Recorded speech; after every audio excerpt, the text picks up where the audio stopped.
What's up, everybody, and welcome in to another edition of the Sit Down. As always, if you enjoyed this video, please make sure you hit the like button and let me know what you think of today's very interesting discussion in the comment section below. If you're new around here, you just haven't done it yet, or you're living under a rock and seeing this video for the first time, I don't know what you're waiting for.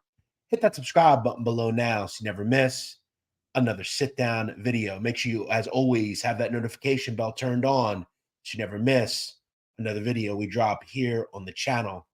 Today, ladies and gentlemen, we're going to get into another very interesting organized crime topic, and one of the most iconic photos of all time involves this one with various members of the mafia posing with Frank Sinatra. It's a who's who of mobsters. You can see gangsters like Carlo Gambino, Jimmy the Weasel Fradiano, Paul Castellano, and old Blue Eyes with his arm around two men. To Frank's right is an interesting individual. In my estimation, at least to me, he is one of the most interesting organized crime figures to cover over the last 30 years in the mafia. The story of one of the most recorded people ever associated with the mafia, the man who couldn't keep his mouth shut, Greg DePalma. Next on the sit down, Greg DePalma was born April 24th, 1932, in the New York borough of Brooklyn. Now, a lot of Greg DePalma's early life is unclear. However, his name would first come up in the early 60s, according to South detectives from the NYPD. Now, there's a lot of things that Gregory DePalma can be categorized as. One thing, though, you'll hear about Greg really from the beginning was he was a terrific earner. The guy just knew how to make money, and he was always very integral to his mob brethren due to the fact that he can make money. Now, the early things that Greg DePalma was said to be involved with was that in the 60s, he was a Shylock and a fence for stolen items, including jewelry. Now, it's said that Greg DePalma lived a lot of his early life in the Sheepshead Bay area of Brooklyn, New York. Now, years later, it was said by Greg DePalma that to people in his early life, he would say that his parents came from money and that he lived pretty well growing up. Now, Greg was someone that liked to talk, so we don't actually know if that's true or not. And again, not a lot's known about his mother and father. But DePalma, at one point in his early life, really the first 20 or 30 years of his life, would be in Brooklyn. Now, as I said, in the early 60s, a former detective for South Detectives in Brooklyn would identify Greg DePalma as being part of someone who owned an apartment in Sheepshead Bay, and it was raided at one point, and there were various weapons being stored there. It was said that Greg DePalma was an early associate of Colombo crime family hitman Salvatore Sally D. D'Ambrosia, and that he was allegedly storing weapons for Sally D during the Gallo Wars in the early 60s. Now, this is likely where Gregory DePalma would come in contact with his longtime friend, Richard Richie Nerves Fusco, who is said to be also from that area of Brooklyn. By the early 70s, Greg DePalma and Fusco would kind of move their areas of operation up to Westchester County, Yonkers, Scarsdale, that area above the Bronx in New York. It was said that Greg DePalma by the early 70s had an interest in a disco on Central Avenue in Scarsdale called Fudgies. In fact, at one point, Sopranos actor Vincent Pastore would talk about it was one of the most popular areas of that area above New York, New Rochelle, Scarsdale. And he said at one point, even he would frequent Fudgies. It was very popular in the 70s. And that wasn't enough for Greg DePalma. He'd always been someone that had made money. And alongside Richard Fusco, they would purchase about 20 acres of land in and around Tarrytown, New York. Now, according to some people, Greg DePalma, the goal was they were going to use it as a landfill, but eventually they had their eyes on creating some sort of large dinner theater or like a place where you could do shows. And it was kind of a nice area for a large parking lot and a big monstrosity of a place. And they could put on shows there and make a bunch of money catering to the who's who of Westchester and all those different areas that were full of money. And look, Greg DePalma was smart. He always had a cunning mind for business, and he knew how to make money. So the two would eventually use the grounds that they had for the landfill to build something called the Westchester Premier Theater. And that institution would open in March of 1975. Now, the cost of the Westchester Premier Theater to build was about $6.5 million. In the end, in March of 75, when the business would open, Diana Ross would open that night. It's a big act in the 70s to book. And this is something where Greg DePalma, in a year or two, would turn this place into a place that anybody in New York was going to that had money, prestige. It was a place where you could meet all sorts of dignitaries and businessmen. You can meet people like Elizabeth Taylor, seen here. Greg DePalma was really dialed in with every celebrity you can think of. Dean Martin, Frank Sinatra, Diana Ross, Willie Mays, athletes, businessmen, musicians, actors, actresses. Everybody was going to the Westchester Premier Theater. And what Greg DePalma realized was it was an absolute cash cow. Now, according to James Jimmy the Weasel Fradiano, who would down the road testify against the mafia, he can be seen in this photo that is so important. If you see Carlo Gambino, to Carlo Gambino's left, the man with the glasses, that is Jimmy the Weasel.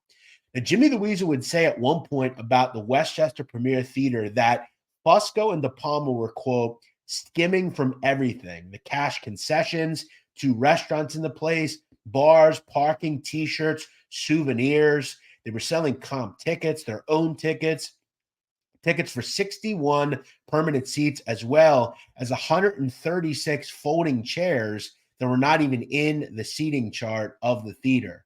These guys were making hundreds of thousands of dollars, skimming the profits from a legitimate business that they owned. Remember, though, they also had legit investors as the front men for this place. Greg DePalma was making a lot of money, but the goal was the jewel, Frank Sinatra. And eventually he would get Frank Sinatra to perform. We'll talk about that in just a second. Luckily for people in the mafia, Greg DePalma was making a bunch of money and kicking up. By this point, he was on record with the Gambino crime family. And as we can see in this photo, it wasn't just, an associate or soldier. Greg DePalma was connected very closely with Paul Castellano, Carlo Gambino. I mean, Carlo Gambino didn't go to anything. The fact that he was taking a ride from Brooklyn all the way up to Terrytown to hang out with Greg DePalma and all these celebrities, this was big things. Greg DePalma was making big waves in the Gambino crime family. Eventually, he would get in contact with an individual that he knew out of the Genovese family called Louis Dome Pasella. This is where he would meet Frank Sinatra. And over the years, Sinatra would perform regularly at the Westchester Premier Theater. All of the things that Gregory DePalma were doing were indebting him to the Gambino crime family. In 1977, he would get the call that most mobsters look forward to. In June of that year, he would become a made member of the Gambino crime family. Now, according to DePalma, he was one of 11 people made that evening in front of Paul Castellano, and that, according to him, he was chosen first, which means to him, he was probably the most important. Was Greg DePalma an earner? Absolutely. But the one issue Gregory DePalma had his entire career is he couldn't keep his fucking mouth shut. And we're going to discuss all the times that he had foot and mouth disease throughout his career. Literally 1 hour after Gregory DePalma was made, he quickly would go home. However, he would stop off at the Westchester Premier Theater. He would immediately make a telephone call to a Colombo family soldier that he knew, Tommy Osera. At one point, Greg would say, quote, "To tell you the truth, I almost laughed a few times. I had trouble with the needle." He would then say to Osera, quote, "Don't say nothing to nobody."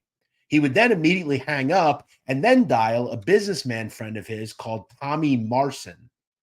At one point, the secretary from Marston would answer and say, quote, DePalma, just tell him I called and I said the jacket fits fine. He'll know what I mean. He would then immediately tell another friend after that phone call, this is now a third person, me and 10 others, 11 inductees, he told a friend. They called me in first. That'll tell you where I'm at. He would also boast that he reported directly to Neil Delacroce and Joanne Gallo.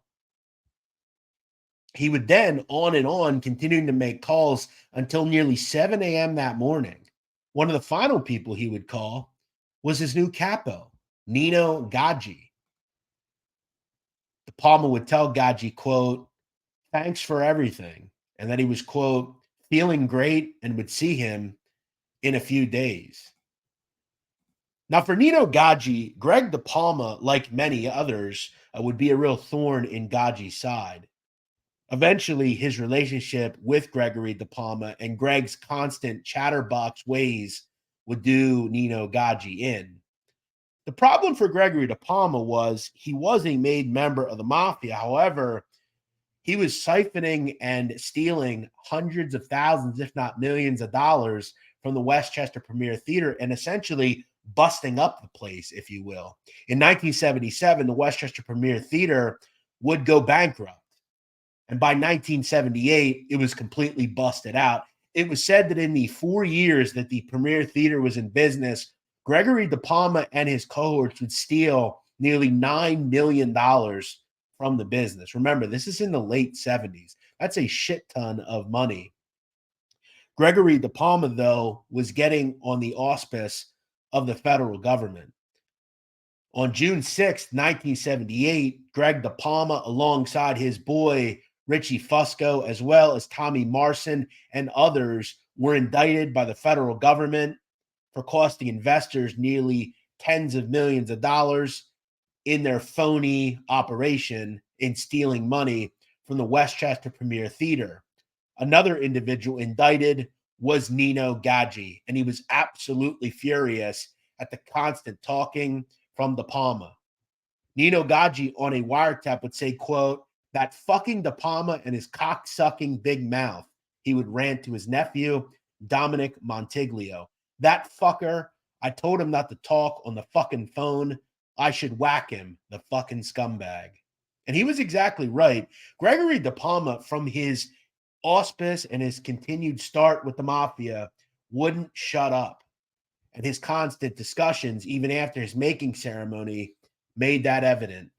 Here, DePalma can be seen being walked in to the federal building. Now, eventually, luckily for Nino Gaggi, the charges on him in this operation were dropped. For Greg DePalma, he would eventually, in March of 1979, plead guilty and be sentenced to 4.5 years in prison. By the mid-'80s, there was a new boss in the Gambino family. We know that was John Gotti. And upon Greg DePalma's release from federal prison, he would be placed in the crew of Bronx Gambino capo Louis Brajol Rico, who was a low talking, quiet individual. Greg DePalma's mouth was shut for a while. However, upon the incarceration of John Gotti and eventual conviction in 1992, we would begin to see Greg DePalma come around again. And this is because he had become close with John A. Jr. Gotti. And as we know, the goal for the federal government, once they took down John Sr., was to get to John Jr. And guess who they went to bust John Jr.? Listen, guys, all we hear on YouTube is the rats that get all these people in trouble. Gregory DePalma did more destruction to John Gotti Jr. than virtually any rat ever could. Is he called a rat in these shows? No. But people like Greg DePalma are extremely destructive, and John Jr. Gotti's continued affiliation with him really did him in, which is what we'll talk about. What the feds ultimately do is decide that they can get a treasure trove on putting telephone wiretaps on Greg DePalma. And once Greg DePalma got out, it was regularly discussed that DePalma always tried to brown nose himself as far as the Gottis were concerned. And Jack Garcia, who I've interviewed on this channel, who would eventually infiltrate DePalma's inner circle as an FBI agent, would tell me that Greg always tried to ingratiate himself to the upper management of the family by always kicking up more money or always trying to, give a couple $100 more than what was asked because he believed that that would indent him to favors down the road.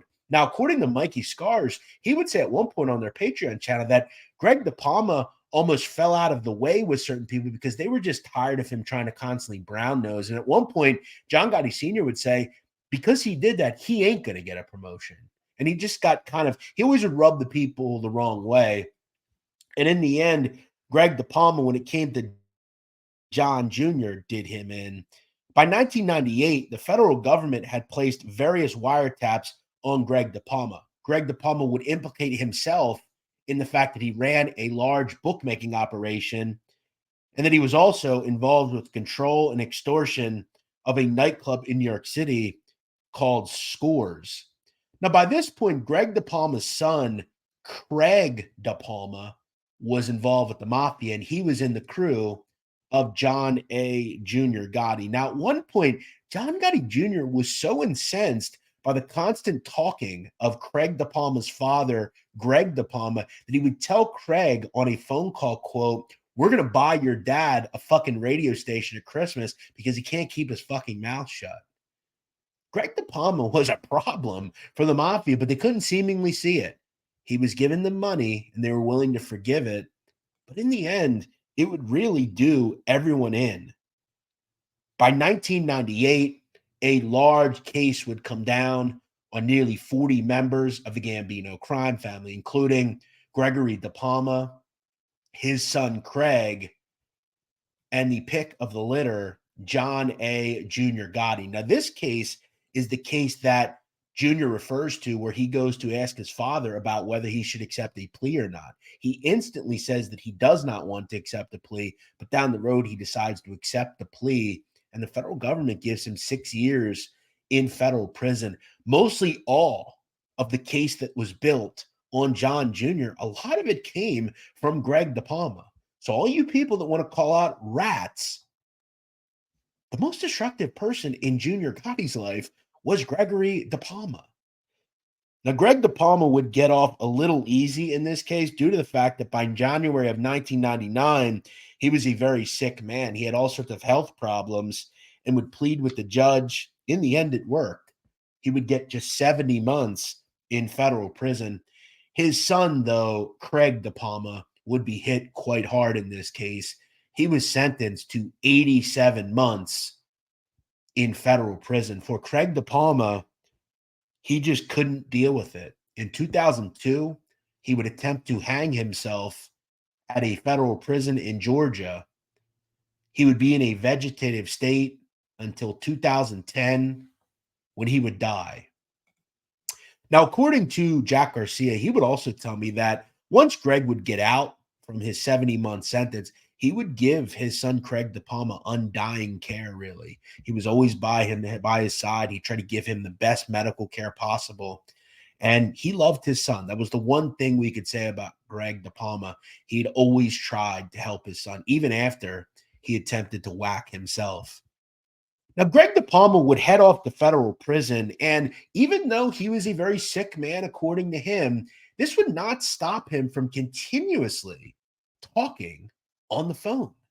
In 2001, Greg DePalma had an individual in his crew. By this point, he was a capo. Greg had a guy in his crew called Nicky LaSorsa. Now, LaSorsa was from the Bronx. Nicky LaSorsa had all sorts of rackets, and one of the rackets he was involved in was a car dealership. During Greg's incarceration, Greg believed that Nick LaSorsa would continue to take care of his wife and give her $2,500 a week. Eventually, Greg gets wind that Nick LaSorsa is not kicking up the $2,500 a week to his wife. So what does Greg do? He starts talking in prison to other people, and he's incensed. He gets on the telephone at one point and allegedly tells a counterpart, quote, "That fat fucking prick, I'll show him a thing or two." He would tell an accomplice, who agreed to get a hitman to kill Nicholas Sorsa. Now, on August 26th of 2001, Greg DePalma would call a cohort from prison and laid the groundwork for him to meet up with the hitman, played by an undercover NYPD detective. DePalma would tell the individual, quote, "Do whatever he tells you. It's all right. He's a good guy."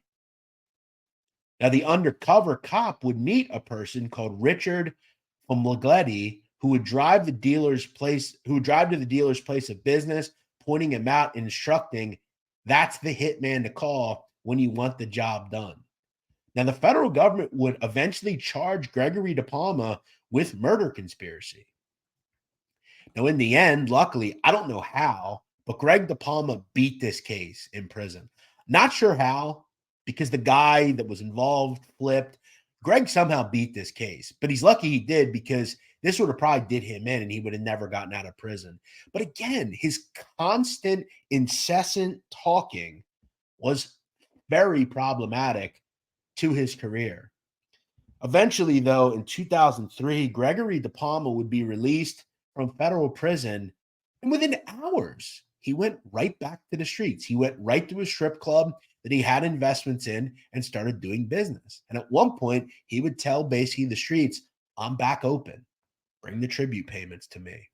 One of the tribute payments he starts receiving is from a person called Jack Falcone. According to DePalma, he knew of Falcone being some sort of jewel thief from South Florida, and he moved in watches and all sorts of jewelry and stuff. And I think for DePalma, this was kind of a throwback for him, because Greg DePalma in his early career, as I said, if you remember, was involved in fencing stolen jewelry back in his early career. And I think he almost looked at Falcone as kind of a mini him in a way. And look, when you look at Falcone, he kind of looked like a gangster, big guy, kind of had the features. Little did Greg DePalma know, Jack Falcone was actually Special Agent Jack Garcia from the FBI. And Jack Falcone wasn't actually Italian, he was actually Cuban. Now, I will say this now, next week on the show, Jack Garcia is going to join me for another interview. I'm really looking forward to speaking to Jack again. We've spoken to him in the past, and it's going to be interesting to chat with him again. He's lost a bunch of weight. He looks great. So that's a little program note as we continue the story of Greg DePalma. For nearly 2 years, Jack Falcone would record Gregory DePalma. They would talk about everything.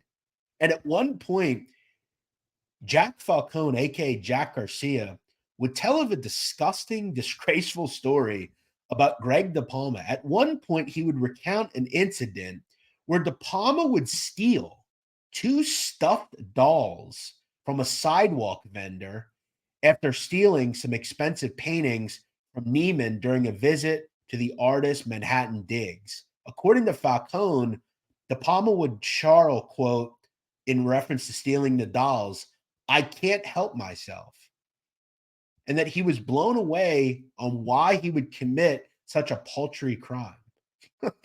But that was who Greg DePalma was. He was always having his hand in people's pockets.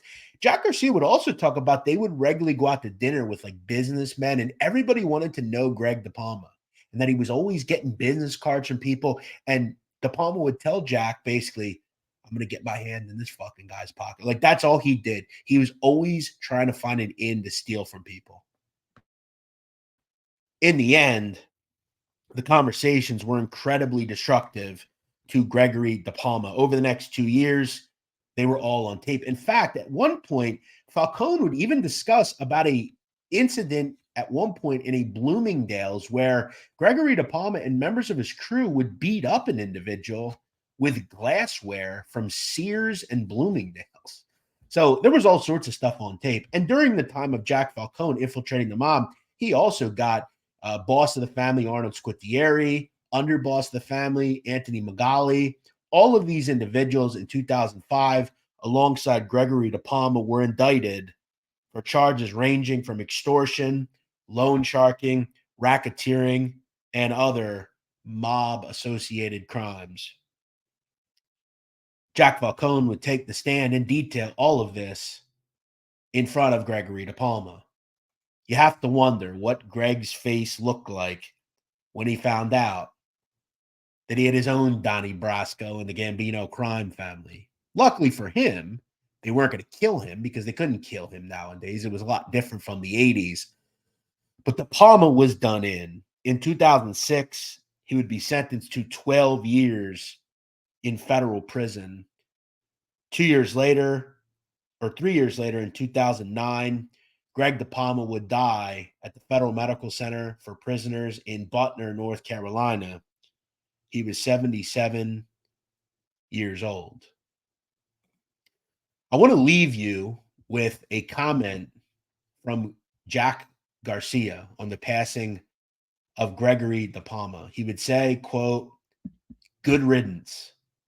The world is a better place without Greg DePalma. Yes, he was a consummate gangster, but in the end, he always was stealing." One other quote from Garcia: "I hope Greg made his peace with God before he died, but if he didn't, God better watch his wallet."